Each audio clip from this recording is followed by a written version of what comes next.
When the boy saw what was happening, he immediately grabbed his friend and pulled him into hiding, but to their surprise, a chubby cat spotted them anyway. With no other choice, the two of them pretended nothing was wrong and calmly sat down on a bench. Even so, the awkwardness was written all over their faces. Before long, a lavish dinner was set on the table. Mangiamo.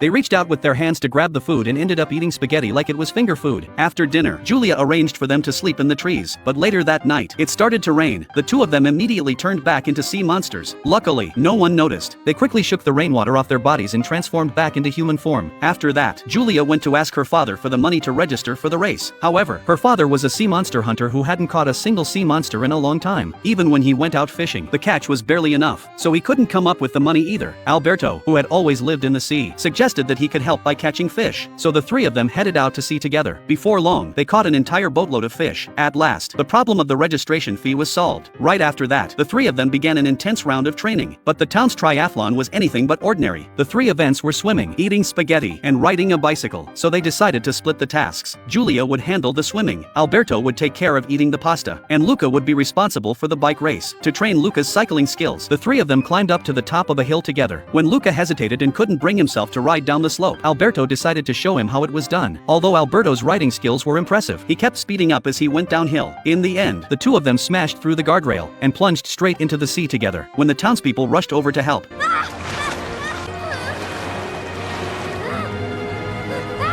Luca chose to betray Alberto in order to hide his true identity. I knew this would happen. Monster!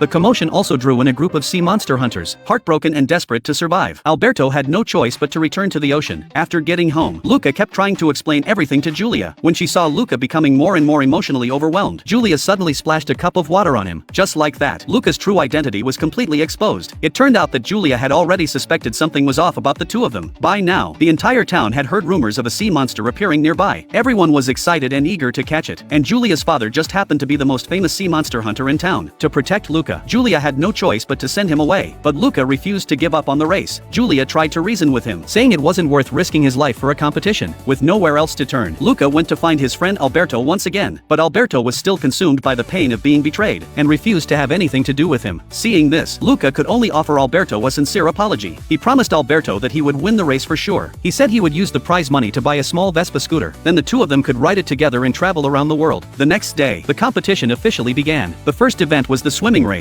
To avoid touching water and exposing his identity, Luca had no choice but to compete wearing a diving suit that weighed over 300 pounds. After a grueling struggle, he finally reached the shore, but finished in last place. At that moment, Ercole suddenly stuck out his leg and tripped him. Fortunately, Luca quickly pulled his head back into the suit, and no one discovered his true identity. He then ducked under a table, quickly changed his clothes, and moved on to the second event, eating pasta. But as a sea monster, he had no idea how to properly use a fork. His friends could only stand on the sidelines and keep shouting instructions at him. After finishing the pasta, Luca put on his helmet and faced the third event, the bicycle race. Just then, dark clouds began to gather in the sky. During the race, he even encountered his parents emerging from the sea to look for him. Even so, he chose to keep going. Luca quickly overtook Ercole and surged into first place, but immediately after that, rain began to pour down. As the rain soaked him, Luca's body started to change. He had no choice but to rush under an awning to hide.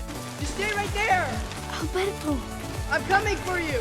Seizing the moment, Ercole caught up and charged straight toward Alberto. He kicked Alberto to the ground, knocking the umbrella out of his hands. In the next second, Alberto was drenched by the rain and transformed into a sea monster. The crowd was terrified. Luca tried to rush over and help Alberto, but Alberto stopped him. Then Alberto charged straight at Ercole. Ercole grabbed a fishing net nearby and threw it over Alberto, trapping him. As Luca looked at Alberto caught in the net, his eyes suddenly filled with determination.